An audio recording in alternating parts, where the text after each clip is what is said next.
kind of a change that is not a decrease in information. Illustration of this second law. And it was focused on information. Would you like to know what he said? Give me an example of an increase, any kind of a mutation or evolutionary change that increases information. Well, I'd like for you, instead of me just telling you what he said, let me let you listen, and we'll listen to the interviewer asking him the question. Professor Dawkins, can you give an example of a genetic mutation or an evolutionary process which can be seen to increase the information in the genome?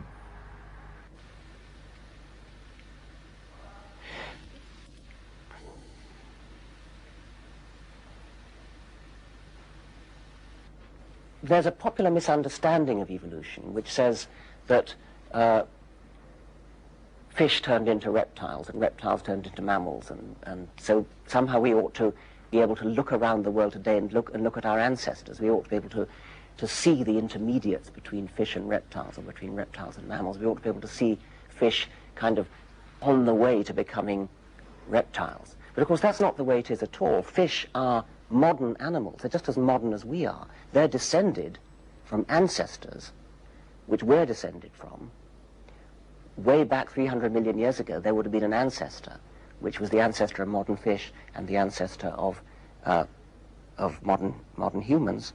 And that ancestor, if you could have been there then, you could have seen the first steps towards a fish, say, coming out onto the land and becoming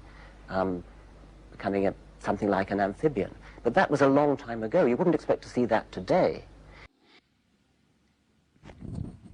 Isn't that brilliant? I mean, you really got a good example of something that increases information. I'll guarantee you he wishes he had a better answer, but that's the best he can do. He's, of course, had a lot to do with, along with Carl Sagan, the SETI program here in the United States, which I think very well illustrates the problem. Billions of dollars being spent looking up into the sky for what? Some kind of information. Some kind of a dot, dot, dash, dash that would indicate there's intelligence out there. And if we saw this information, that would indicate intelligence in outer space. We haven't found it. Still trying. But why don't instead we just look down the microscope, as many have, and recognize what's there? As he tells us, Sagan tells us, there's 100 million pages of the Encyclopedia Britannica. That's a whole lot more than just a few dots